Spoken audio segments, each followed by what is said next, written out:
You're listening to WKDW Radio 97.5 and KDWRadio.com, broadcasting from the Bishop West Real Estate Mobile Tower right here in very, very beautiful Northport, Florida. If you think it's hot outside, you're right. It's warm. I was out and about today. As always, let's be careful on the roads. Take our time getting from A to B. Justin Box is my guest today, and with Allstate, and I'm going to let him do a quick intro, but I'm going to let him talk a little bit about the speed rate on 75 because I always do. So now you're going to hear it from the insurance man himself, because I tell him stay under 85 on 75. But the rule of thumb isn't under 85; it's 70, right, Justin?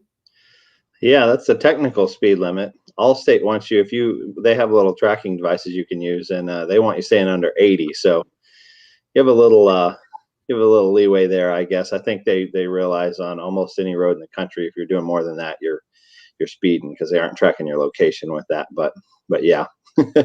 Well, let's talk a little bit about that, because I often talk with the police department, with their traffic unit, about what they do to catch speeders and what you should do to pay attention, different things like that.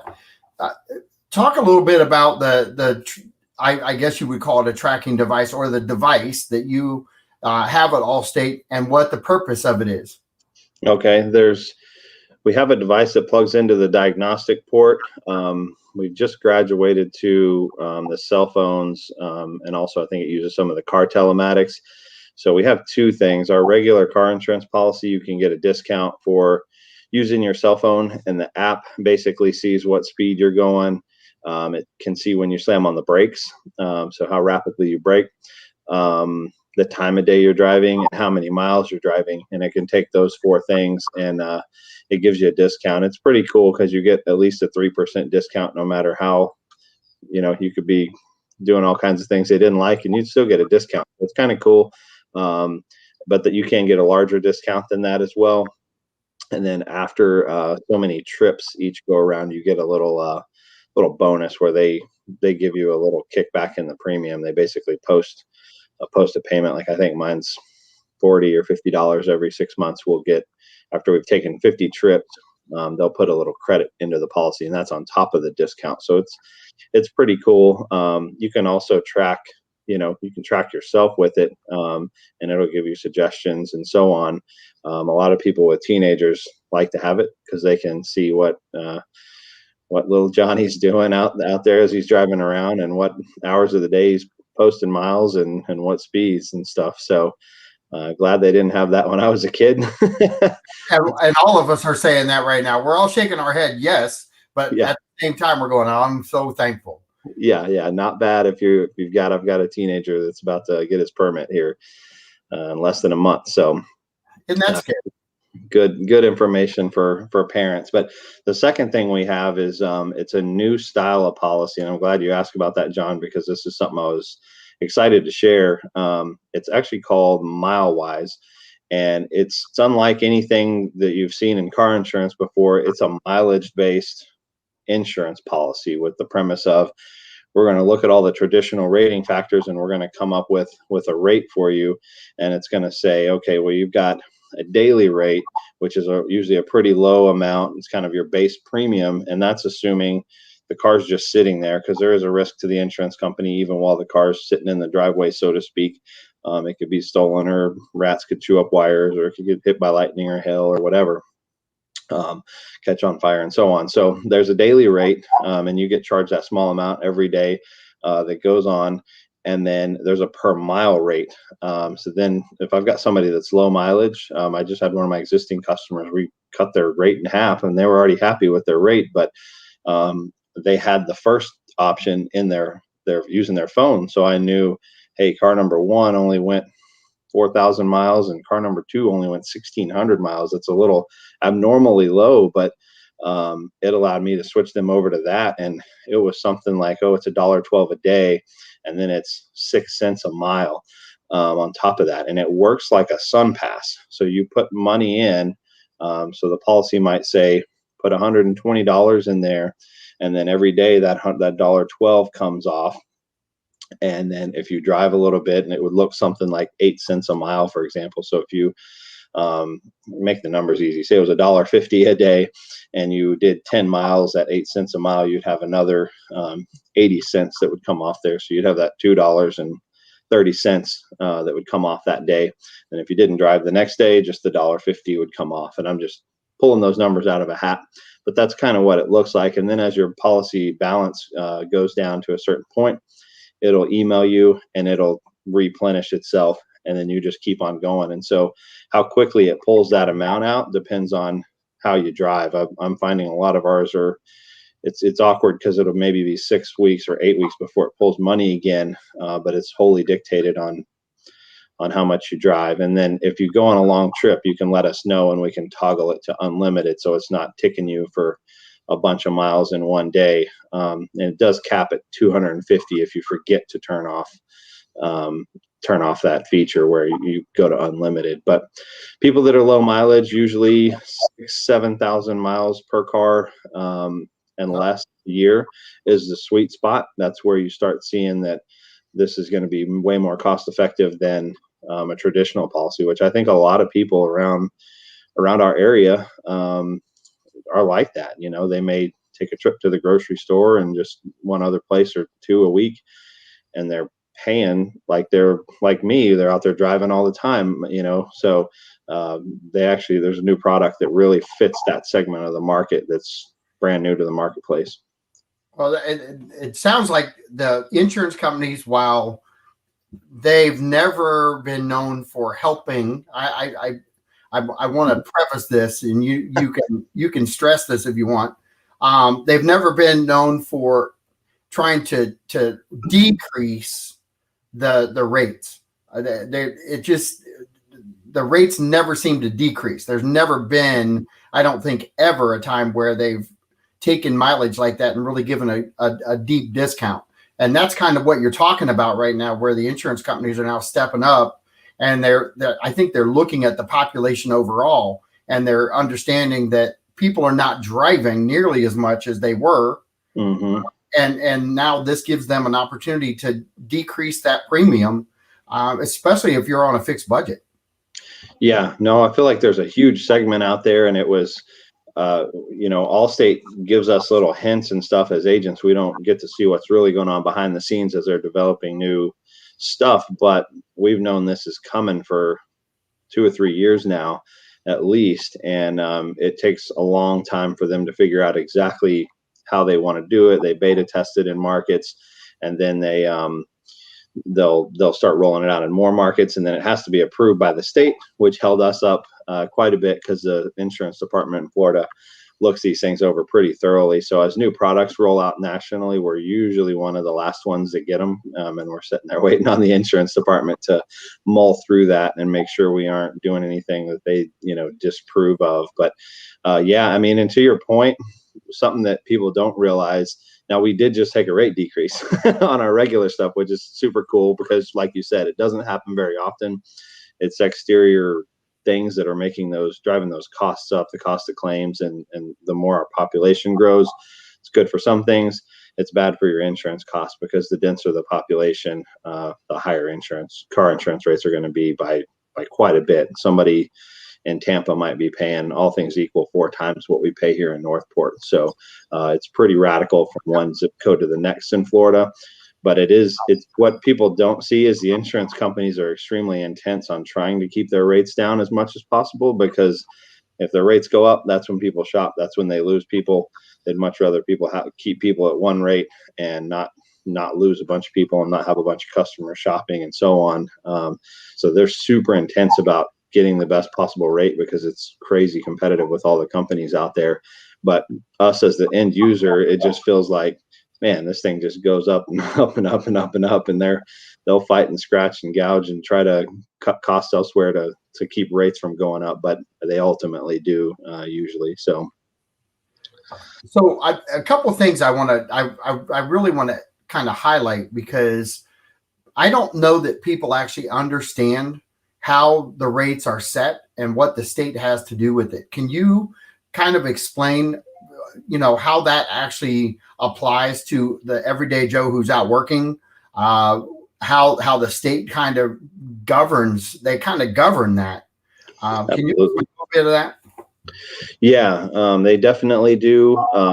The rates basically get more and more complex as time goes on. So elaborating on exactly how they work is more than any person can do with their mind. I think it's all computerized now, and these rate filings, I can't imagine being the guy that had to read those, because from what I understand, they're thousands of page paper documents, and they'll be 4, 6, 7, 8,000 page documents that literally show all the intricacies, because it's an algorithm that, when I go in to quote somebody's auto insurance, there's a few 100,000 different pathways that can take when I go from keystroke one, typing in somebody's name, till the computer throws a rate out there.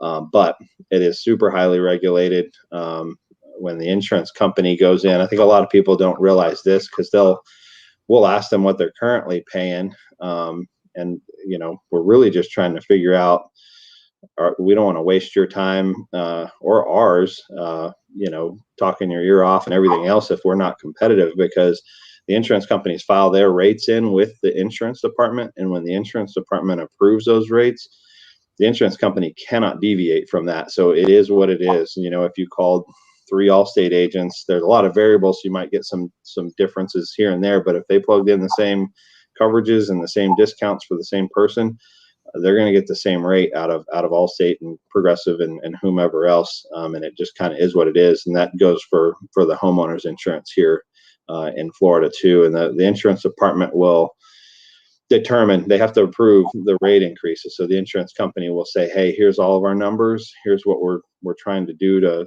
adjust things. And the insurance department will mull through that, and then they'll get back with them and they'll tell them, you're approved. And that sometimes they'll approve them for different amounts than it's common they approve them for different amounts than they even ask for, which that is kind of bizarre. Sometimes I've seen, I don't know if it's got to be political, because I've seen sometimes where an insurance company says, we want a 3.5% increase, and they come back and they're like, you're approved, you're taking 12. And it's like, what? Like, what are you doing here? So some of the stuff is crazy that goes on behind the scenes that the consumer doesn't see. It's public, but I'm sure you would just get a migraine trying to mull through and figure all that stuff out. But it's important for people to understand that it's just not the insurance company popping a number. Mm-mm. That I think a lot of people think that a lot of times, because when they're shopping rates, sometimes there are variables that are in there. And I want to talk about that a little bit, because in the dealings we've had together with housing and you at Allstate have a portfolio of homeowners insurance that's out there. Allstate doesn't have homeowners insurance right now, correct? That's something new since the last time we talked. We actually do. It's been hit or miss on, is it eligible? What the rate's going to look like? But we've had some that have been very, very, very good, which we're happy about. I mean, if we can get somebody in on an Allstate policy, we love to do it, of course. I mean, you're getting a policy that hadn't been available in the state in quite some time. 2010 really was the last time we were really banging policies out, and then before that it was quite a ways. It was probably another decade or so before that. The last time they were really open was before my time writing homeowners. So yes and no. We just literally opened up some more capacity and let basically loosened up the underwriting guidelines to let some more policies get written, which is kind of cool. But we still do have all of our other companies that we write with and broker with. So we have quite a few options to go with. And there's having the options is a great thing. But I want to talk a little bit about people who are either currently shopping because they're buying, or the homeowner who is now maybe taking an annual look at their policy, and they want to see if there's a better rate. I want you to explain to the listeners out there, when you're shopping, it's not always the lowest price is the best. And I want you to go with that, because I know you could talk about that for 10 minutes, but really highlight why lowest priced isn't always the best. Yeah, and sometimes it is, but you're right, because you and I have this conversation all the time, and I get a little frustrated because you can quote me. I could quote the same policy with the same company, and all the numbers right in front of the customer's face would look exactly the same. But then there's stuff behind the scenes that we put. The customer relies on us as the agent to build them a policy that's going to cover them in the most broad way possible. And if the agent doesn't do that, I mean, we try to compete on price. Price is important to us, but at the end of the day, when a big storm's blowing through, me personally, I want to have all my customers insured the same way I would insure my house, so that I'm comfortable. I sleep at night. They sleep at night. If somebody sitting across the desk from me and their house just burnt down, and I've been there multiple times, it's a tough situation in people's life. And it's, you sit there with them and people, and you're trying not to get emotional, they're crying or whatever it may be. But I always want to be able to look back and tell them, hey, we did everything we can. You got your deductible, and the insurance company is going to do everything in their power to put you back together as efficiently as possible. And then that's a good feeling. And then when you see it come to fruition, it's really good. You typically have a customer for life at that point, for sure, because they've seen what you can do for them. But then on the flip side of that, to kind of answer your question, there's things behind the scenes, like personal property replacement costs. So you might see, okay, I have $200,000 for my house. I've got $100,000 for my personal property. Most people will say, oh man, I don't have that much stuff. Which you may not have quite that much stuff, but it piles up really, really quick. I started right after Charlie, and that's what blew my mind, was how large the personal property payouts were. And I really realized, if you go through every drawer and cabinet and closet and all the tools in the garage, down to every towel and pillow, most people think, well, my furniture, my computer, my TV, but it's on and on and on, all the way down to toothpaste and toothbrushes and, every pillowcase and shoelace and so on. But buying it 20 years piled up of stuff. Correct. Yeah. And if you think about how much you spend over 20 years of your life, you've got some, pictures that some people, collect really cool pictures, and they're priceless. Yeah. And when we're talking about apples to apples, which we do quite often when we're trying to collect data from other companies. Yep. What would you suggest people really pay attention to when they're even asking for a quote? Because a lot of times, and I'm not saying any particular company, but a lot of times you may get a quote that really isn't viable in the market, in the sense that it's nothing that you would have on your house. And we've often talked enough that you have stated that when you quote somebody, it's like you own their house. Kind of explain the importance of having enough coverage. And I know you were on that path, but having enough coverage. And then if you're going to shop rate, make sure that you're comparing apples to apples.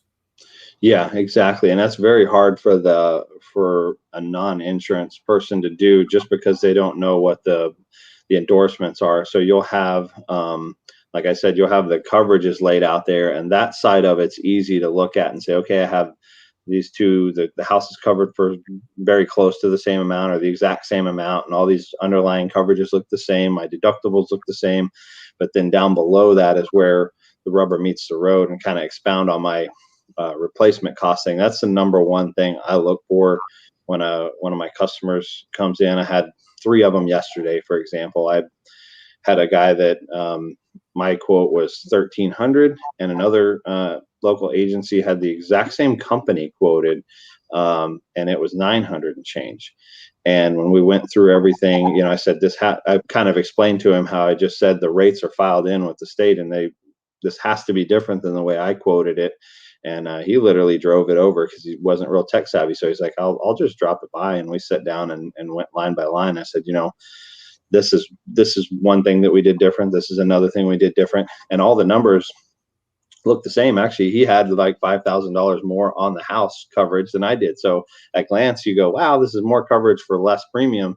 But if you had a claim and you were missing some stuff off the back end, I'll give a quick example of the personal property. The one I use a lot is if you walked into my closet, I wear one of these little collared shirts to work every day. I didn't pay full price for any of them, but if you go down when they're not on crazy sale at Dillard's, they're $90. So if you took 18 inches on my closet, say there's 10 of these hanging there, if my house burnt down with replacement cost coverage, they're going to pay me $90 a shirt because that's what it's going to cost. I can't wait for the New Year's Day sale or whatever it is to go get new clothes. I got to go buy new clothes, and this is what I had.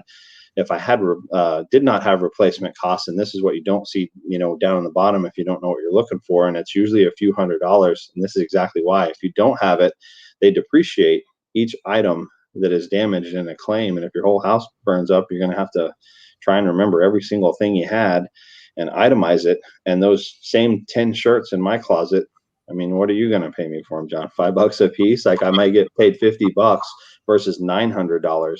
That's 18 inches of a man's closet, not counting, don't go look at the shoes in the women's closet and the dresses and everything through the whole house. That $2,500 couch, well, it's 10 years old. It's worth $300, so do that for every single item. And then that's why you realize, you look at the top and you say, okay, I have 100,000 in coverage, but if they depreciate, you don't have replacement costs down listed below that, they may depreciate each item down and say, well, everything you own that you told us about totals $27,000.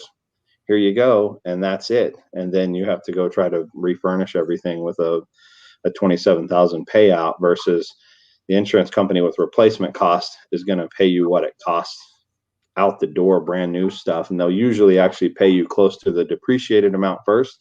And then when you go buy new stuff, you send them the receipt and they actually reimburse you for the exact amount. That's how they know they're paying you exactly right for all of your stuff. Those claims, big loss situations, those claims drag on forever because you can't remember everything that you own. You go to get the crock pot out and you're like, where's the crock pot? Oh yeah, we lost it in the fire, So people will bring receipts in for like 18 to 24 months, and they might take advantage of that a little bit, but there are a lot of things, I couldn't sit down and list everything in my house, every cabinet and so on.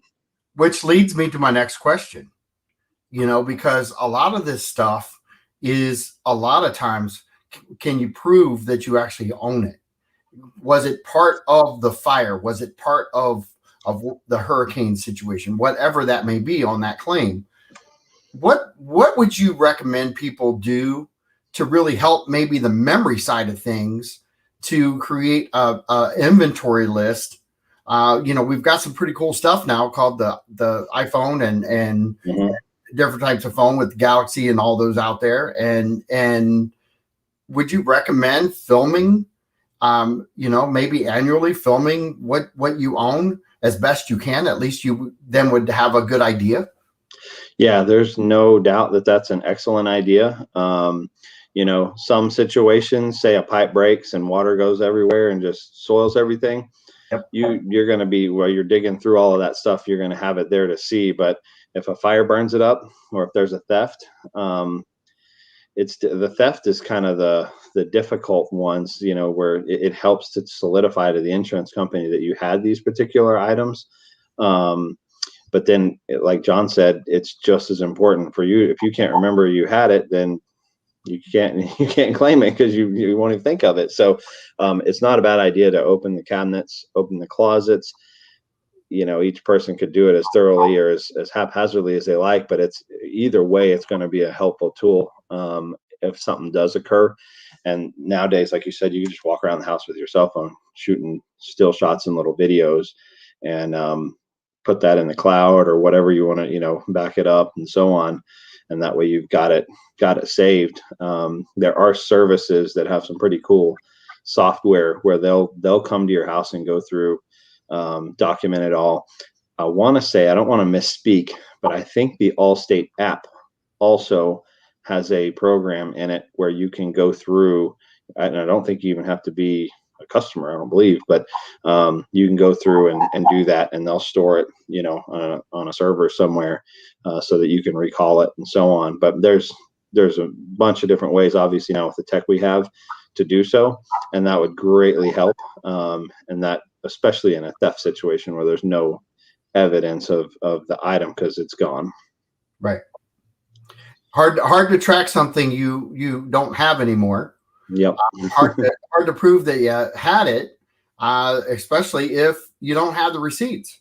Yeah. So in that scenario, and really, I'm probably guilty like everyone else. That I think we look past what may occur. We have insurance, and we all complain about paying the bill, but you don't complain when something happens.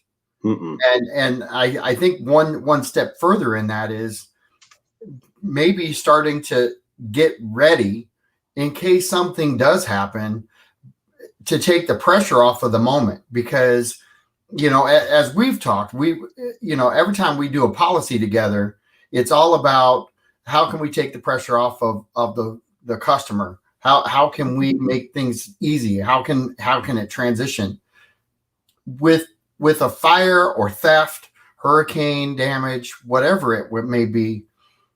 The inventory list really, I think, almost needs to be somewhat mandatory at some point. A check mark that you put down for yourself that, yes, while I have $100,000 worth of coverage, I now prove I own everything that I just said. Yeah. And then it's watching the video, turning the video into the insurance company and saying, you can see everything I had. Yeah. Now you're not going to hit everything, but the odds of you getting close to 90%, I think, are pretty high. Yeah, absolutely. And to me, that's a rate of return. And we in business, you talk rate of return, and that's how you calculate rates. Well, if you're paying for this, wouldn't you want to maximize your return if you did have a fire or get hit by a hurricane and got wiped out? You want to maximize your rate of return, just like any good business would. Oh yeah. Yeah. And that's something that, I thought about that a lot when I first started with Charlie, and even with, having conversations day to day with customers. You're probably not going to hit it all. And I'm sure we all have stuff in our house that we could care less, we wouldn't replace it. We wouldn't buy that again, whatever the situation may be. But to your point, you had that. The insurance company's take on it is, you had that. It's gone now. You lost that. We're going to compensate you for it, whether you buy it again or not. So the more things you can show them you had, the higher that check comes out. And you aren't doing anything wrong doing that. You're literally getting compensated. You bought that, or somebody bought that, and you acquired it from a family member, whatever it may be.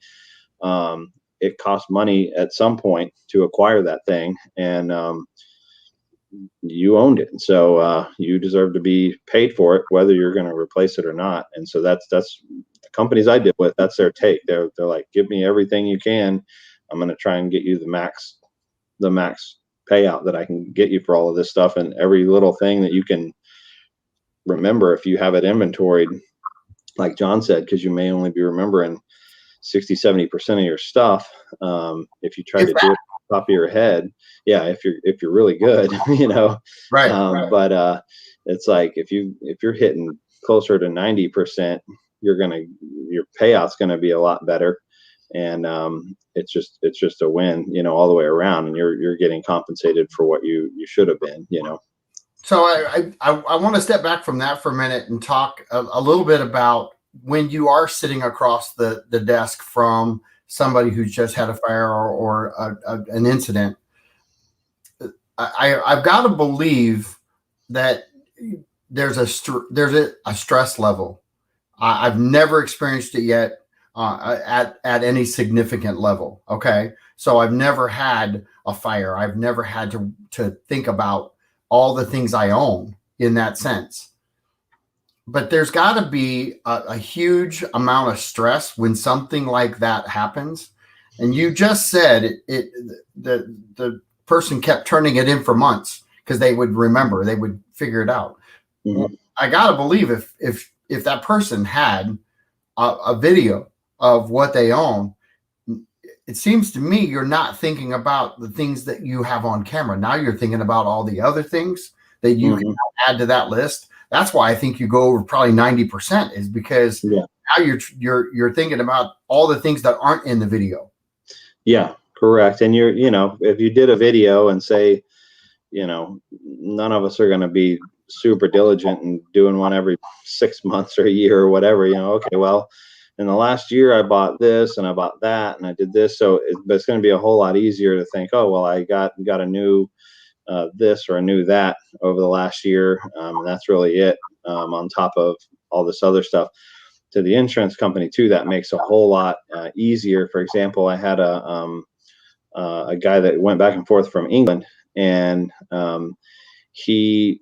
I knew he was out of town. He put his car into suspend mode. He said, I'm locking it in the garage. I'm flying home to England for a few months, and so on. Well, then another acquaintance of ours calls us one morning, and his car is sitting at the foot of their driveway and it was unlocked. And so they opened it up. They'd called the police. They're standing out there, and they live right around, like a half a block right around the corner from my customer. They said, we saw this insurance card and saw you were his insurance agent. We knew you, so we thought we'd call you and see if you can track this person down or whatever. I said, are the officers still there? Can I speak with them? And I told them, hey, this guy lives right down the street, as you can tell from his address. We go check on his house because I know he's out of the country, and his car's was locked in the garage. So something's amiss here. And sure enough, they'd bust in the back window, and his house had been robbed. Wow. He was fortunate. He had just set up shop, but I mean, he was one of these guys. You could tell he wasn't trying to pull anything. I mean, they stole some weird stuff. They stole some sheets and towels, and they stole a Dyson vacuum, like a home entertainment center, the TV, kind of normal stuff there. But then, since he had just set up shop, he literally had some of the receipts. The TV box was still in the garage. He had the owner's manual to the Dyson vacuum. That's how we proved that he owned that. So there's all sorts of little ways that you can show. But the only thing he did not have documentation for was a pair of Adidas flip-flops. And so I was asking the adjuster these same questions you're asking me now. I said, how do you tell if somebody's telling the truth or not? And they're like, we go a lot on feel. He said, and he goes, he used that guy for example. He goes, like this guy, he's got 15 items. He's got documentation of 13 or 14 of them, and especially the big ticket ones. And the only thing he doesn't have documentation on is a pair of $35 flip-flops. He goes, we're going to give him the benefit of the doubt on the flip-flops. He's like, if he had proof he had the flip-flops, but no proof for all the other stuff, we might have a little bit of a problem. But they said they'll even take family photographs. There's the watch. He goes, we can't confirm that that's exactly what they're claiming it was, but we have to take that as proof and compensate them for that watch or that ring or that piece of jewelry or so on. So there's lots of ways you can prove it. But if you already have it documented, like you said, that stress level is down. We don't have to be biting our nails wondering, is this sufficient? Is this person going to get paid for this particular thing? Because there's so much fraud in the industry that the insurance companies have to be on the edge of their seat when it comes to claims. They've got to toe that line of trying to do what's right for the customer, but trying not to get frauded either. And here's the beauty in all this is now we're talking about maybe a 10-minute video. Maybe if you just walked through and took a picture and talked about your house, and just showed everything that you own. Mm-hmm. It's not going to take you more than 10 minutes. No. You can have somebody pulling drawers out and filming what's in the drawers, and you just move along. But the value in that, even if it's 2 years later, and you've bought some new things, you only have to remember what you bought, and you can go back and look at your receipts. Because now we're in a different age now, where we've got bank statements online, everything's ready to go. We're not chasing. People are they're really thinking organization a lot different ways now because of the apps that are out there, and the cloud is a great place to visit. But the cloud is a great place because now you can store that video right there, and even if your computer gets wiped out, you got the data. And that is the beauty now that we didn't have 10 years ago, 15 years ago, that we have today. that really makes it a much more streamlined process to prove what you own. Yeah. Yeah. I mean, you don't have to bust out the VHS camera and put it on your shoulder. That's old, but that So was, correct me if I'm wrong. That was recommended back when that came out. yeah, no, it probably was, because I mean, before the cloud was super prevalent and so on, it was put it on a thumb drive or on a disk and throw that in a safety deposit box, or store it at your brother's house, your parents' house, or whatever. That was really what we would tell people. Now you don't even have to go to those links. It's just take the video and, Save it. like my iPhone updates on its own every single night. It backs itself up, and all that data is stored in the cloud. So super easy. So here's the amazing thing. You're out there in listening land. You're listening to 97.5 FM KDW radio, and you can also join us on Facebook, Real Talk 97.5. You can share the video. We're on WKDW's Facebook page. This is really solid information to share with anyone that is needing to understand the insurance side of things. That's kind of why we hold this show, is to really not promote shopping around, but to really educate the consumer on the importance of, one, knowing what you're purchasing, and then knowing how to prove basically what you own in the process. We've managed now to talk about 40 minutes, which you said, what's our topic today? We never talk about topic. We just start in. Yeah. So we never knew we were going down this road, but to me, it's really just having frank conversations about what the industry is up to and the changes that are happening. You want to highlight, for anybody that just joined us, highlight the insurance policy that you talked about at the beginning of the show, where the mileage comes in? Yeah, absolutely. Just kind of briefly, what we talked about at the beginning, something I'm super excited about. It's a brand new product by Allstate. It's called MileWise, and it's more of a mileage-based rate, where we literally send a device that plugs into the diagnostic port of your car. So it reports straight to Allstate via the cell phone towers, and they can tell exactly how many miles you're going. And you literally just get charged per the mile. There's a small daily rate, and then it's a per mile rate after that. And where that policy makes the best sense is people driving less than 6,000-7,000 miles a year is kind of the sweet spot, because you've got your traditional insurance, which takes mileage into account, but it may not tug on the rate a great deal. This one, you literally use it like a sun pass. You put money in the account, and then every day the daily rate comes off of that balance that you put in there, and then also every day, however many miles you drove that day, gets tabulated. And it can be, if you don't drive a lot, your rates, you could save a lot of money with that. I'm seeing people cut rates in half. It's not uncommon for my low mileage people that were either switching over out of traditional Allstate policy into that, or outside customers that we're quoting that hear about it and call us and say, hey, I only drive X, and it sees how much you drive. So that's the most important thing, is having an accurate idea of how much you drive. Like, we talked to somebody yesterday, and they said, I know exactly, this car's 1 year old. I'm the first owner. I drove 5,500 miles over this last year, and then our other car went 3,000 miles. That person is going to save a bunch of money from what they're paying now, because they're just not driving much. So to the insurance company, the exposure is not there. The car parked in the driveway still is a risk to the insurance company, but far, far, far less of a risk than out on the interstate, as John was talking about at the beginning, or even just out around town. Yep. And in the sweet spot for mileage?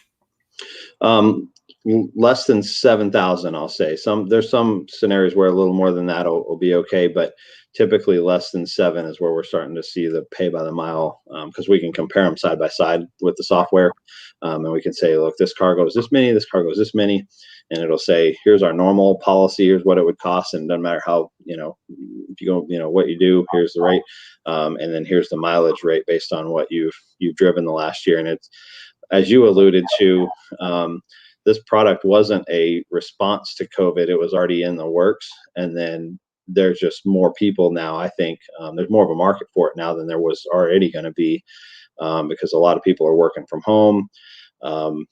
So many people I talk to that are in business are, I'm talking to them and there's a dog barking in the background or whatever. And I'm at work, but they're sitting At in all. their dining room or whatever. And they're just online. Yep. I 100% agree. And knowing that the product is out there has got to make you feel better in talking with some of these people that as an agent, a good agent that you are, I'm sure that you follow up with your people anytime there's a new product and you identify who, the best you can identify people and send them notice on the products that are out there that are changing.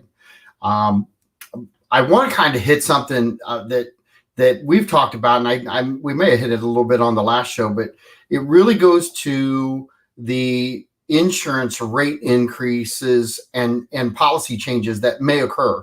And I want you to kind of address the practice of replacing roof with storm damage that possibly was not actual factual storm damage. Can you kind of tell what's happening in the industry right now and end result of that happening? Can you give a projection of where this is going to end up taking the people who may not be claiming anything? Yeah. So what's going on right now is definitely impacting all of us. The Florida consumer, the homeowner, as the end user purchasing insurance policies for their house or whatever it may be, is one of the big losers. The insurance companies are reeling as well. They're literally, I won't be surprised if we have some companies go out of business. It's that big.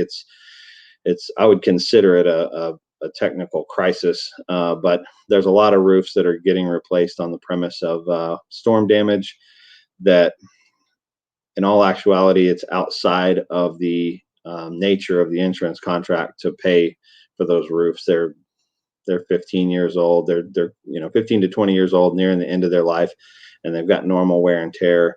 And these people have become experts at calling it wind and jumping through the appropriate hoops to file an insurance claim. And the insurance companies have tried to balk at it because it's literally outside the nature of the contract to pay for wear and tear, because that's just on the homeowner.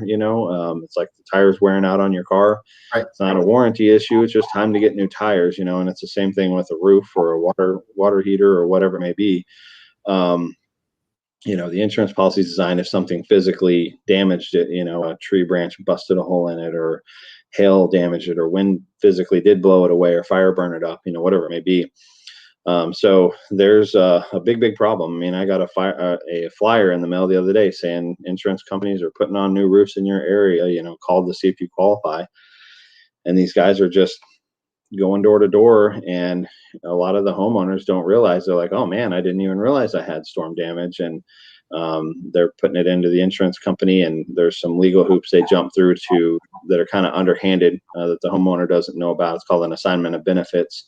And as a homeowner, if you sign that form, you're signing your legal rights as the owner of that property and of that insurance policy over to that contractor to do as they see fit. They can act as you as the owner, and then put it on the insurance company. And then they can take that insurance company to court, and they're pretty much going to win. So we're seeing roofs that should be $10,000 or $14,000 cost $50,000. And if the insurance company balks at it, they try to take them to court.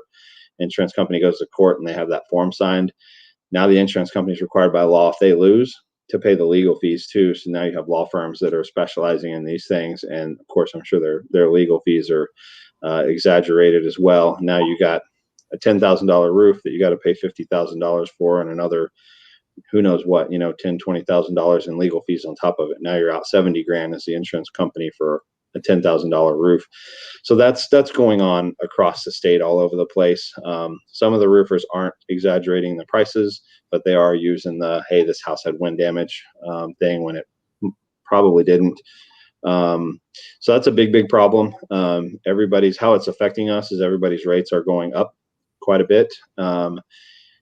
underwriting guidelines are getting stiff. So when you have a new person buying a home, or you have somebody shopping for a new policy, um, this time last year, normal Northport house, I may have had 15 companies almost that I could place them with. And now anybody with a roof over 10 years old, I may only have two, maybe three companies that are even willing to look at it.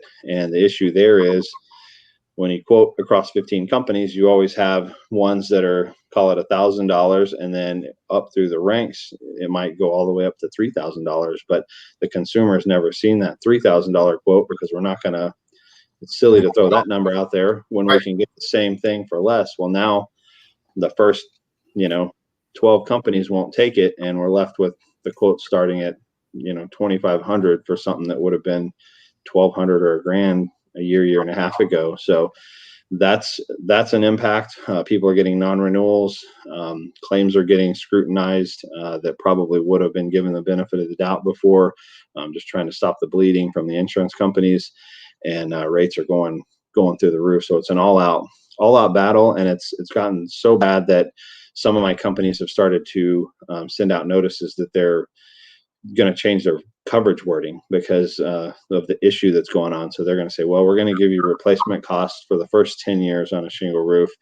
And then for the next 10 years, we're going to give you actual cash value. So they're going to depreciate it and kind of prorate it like a tire warranty would do, and only pay the prorated amount based on the age, or something similar to that is where actual cash value would fall.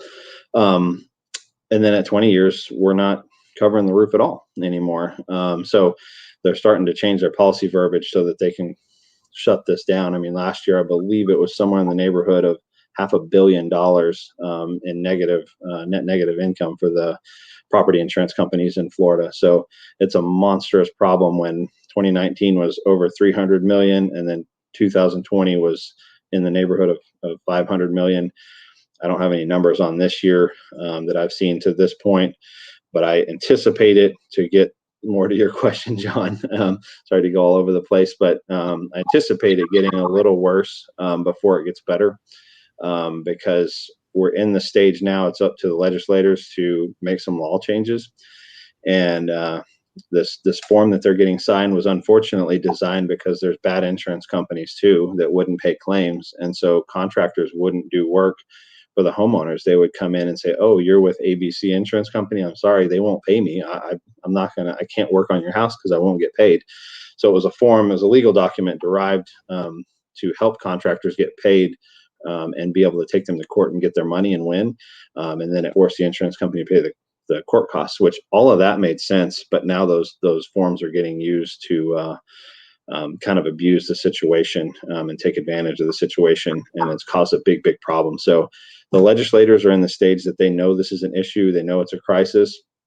They're in the phase to where they're proposing new solutions. They're looking at other states that have had similar issues, and seeing, okay, what did they do?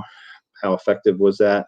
And what should we do here in Florida to fix this? Because they recognize that there is an issue. So there's changes coming. So depending on what changes do come, and how effective they are, I would imagine we're within a year or so of changes coming.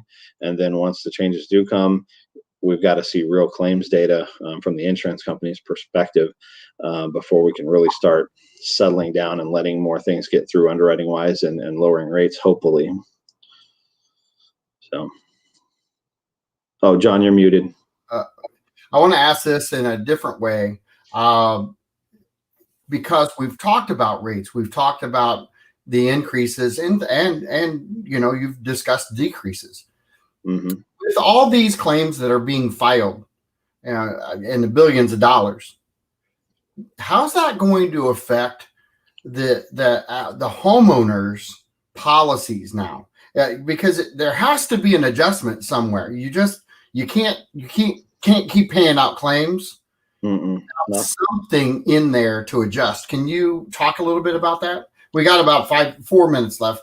Okay. Yeah, I hit on that a little bit. The quickest thing they can do is take a rate increase, and that's what they're doing. Right before I hopped on this show, I had a customer. They were at $1,200 last year, and it jumped to $1,900 for this coming year.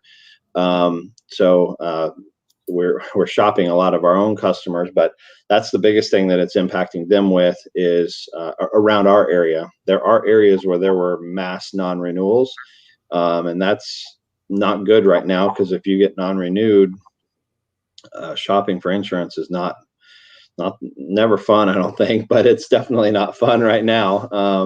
That's the biggest problem, is if you get a non-renewal, you don't have the option, so like this guy I just alluded to, he has the option to pay $1,900 and he's still insured with an excellent company with an excellent policy. It stings because you're pushing a 50% rate increase there, but I did find him something better, by the way. But at any rate, if he was getting non-renewed, we would be sweating bullets, and especially on some of these older homes. Now, we've had a very, very small percentage of people from our agency get non-renewed. We're fortunate in that in Northport, the loss ratios and so on are not bad. We have these roof things here just like everybody else does, but there's other areas where without the roof things, the insurance companies struggle to break even, and we're not one of those areas. So that's an excellent thing for all of us. We're seeing a rate increase because of what's going on, but far fewer of us are getting those non-renewals. But they are coming, trickling in our agency ever so slowly, and then we're back to square one trying to find them a new policy, which is a little stressful, but we do everything we can. But that's really the biggest impact right now is rates are going up, and some people will get a non-renewal, and it'll be tough to shop right now depending on the situation, especially if their roof's over 10. It'll be real tough. Well, I the one thing I forgot to do early in the show, but it is scrolling on Real Talk 97.5 and KDW Radio's Facebook pages. Can you give your contact information at the office so people can give you a quick call and talk to you a little bit, right? Or maybe get a quote, see what's out there with how you do business. Can you go ahead and give your information? Yep, it's on the screen. Actually, my phone number is typoed on the screen. I don't know if I did that by accident sending it in, but my phone number is actually 941-240-8982. And then my email address is my first and last name. So it's Justin Box, B-O-X, just like a cardboard box, at allstate.com. So Justin Box at allstate.com. And we are live and local here in Northport, in between, we're on Toledo Blade, in between Price and I-75. 2559 Toledo Blade. Yes, sir. So, one, I want to thank you for taking time out to have this conversation. I think it's really important to get, sound advice for free. There's no charge to listening to the show. There's no charge for getting a quote. All these things can be done for free. So the best way to get educated on what your policy has or doesn't have is to shoot over a deck page, right? And let you compare apples to apples with what you have, and then a nice sit down, and it can be done over the phone anymore. So you're not spending a lot of time doing these things, but you've got somebody else to now kind of have your back. And discuss different options that you may have. So give Justin a call. Good guy. Will treat you right. It's always a pleasure talking with you, Justin. And tell the crew over there I said hey, and we'll be talking soon. This is John Rawlings and Justin Box saying thank you for listening in today. Share the video. You're listening to WKDW Radio 97.5 FM and KDWradio.com. And awesome show. Good job. I appreciate it. You guys be safe and have a good weekend. We'll talk to you soon. Bye-bye. Thanks, John.